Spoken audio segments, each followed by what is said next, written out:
So చెప్పే విషయం ఏంటంటే ఇప్పుడు టీచర్లందరికీ ఉపయోగపడేది మీకు కొంచెం కాంపిటీషన్ తక్కువ ఉండేది కూడా అదేంటంటే CTET. So CTET notification release అయింది. అయితే ఆ సీటెట్ సర్టిఫికెట్ వల్ల ఉపయోగాలు ఏంటి,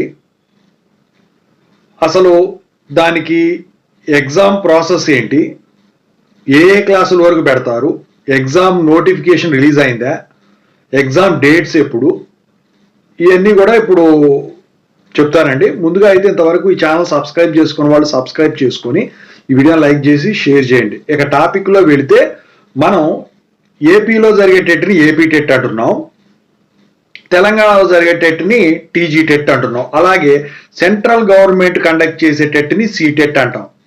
అయితే ఈ సీటెట్ నోటిఫికేషన్ గురించి ముందు చెప్తా.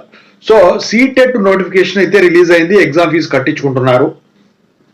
అయితే దీని లాస్ట్ డే ఎగ్జామ్ ఫీజు కట్టించుకోవడానికి డిసెంబర్ 18, 2025.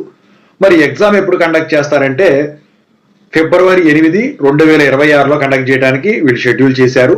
మొత్తం దేశం మొత్తం మీద 132 నగరాల్లో దీన్ని కండక్ట్ చేయడానికి ప్లాన్ చేశారు. 20 భాషల్లో ఉంటుందండి ఈ ఎగ్జామ్ అనేది.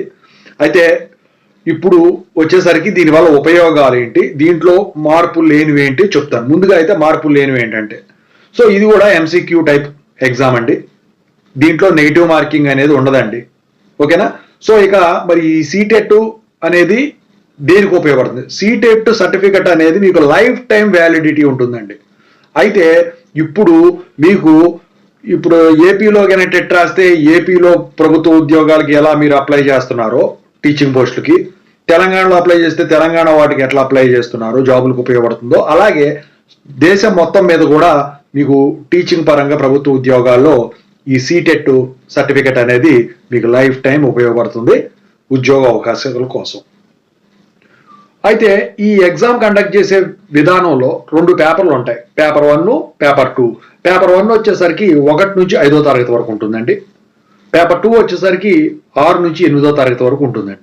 నెగిటివ్ మార్కింగ్ ఉంటుందా అంటే నెగిటివ్ మార్కింగ్ ఉండదు. ఓకేనా. అయితే ఈ సీటెట్ సర్టిఫికెట్ ఉంటే గవర్నమెంట్ స్కూల్స్లోనే కాదండి, ప్రైవేట్ స్కూల్స్లో కూడా మీకు కాంపిటీషన్ అనేది తక్కువ ఉంటుంది. సో చాలా తక్కువ మందిని మనోళ్ళు రాస్తాం. మనోళ్ళు ఏంటి, ఏపీలో జరిగే టెట్గా అప్లై చేస్తుంటారు, టీజీలో జరిగే టెట్గా అప్లై చేస్తుంటారు. సీటెట్ వచ్చేసరికి ఏంటంటే మనోళ్ళకి దానికి అప్లై చేయరు కదా. సో అప్పుడు ఇక కాంపిటీషన్ అనేది ఆటోమేటిక్ తగ్గిపోతుంది. సో ఇది రాసి క్వాలిఫై అయిపోయారంటే మీకు సర్టిఫికెట్ లైఫ్ టైం వ్యాలిడిటీ అయితే ఉంటుంది. మీరు అప్లై చేసుకోవాలనుకుంటే ctet.nic.in అనే వెబ్సైట్ ఉంటుందండి. దాంట్లోకి వెళ్ళి ఆ ఫీ స్ట్రక్చర్ అవన్నీ చూసుకొని మీరు అప్లై చేసుకోండి. మీకు చాలా ఉపయోగపడుతుంది, ఒకసారి చూడండి.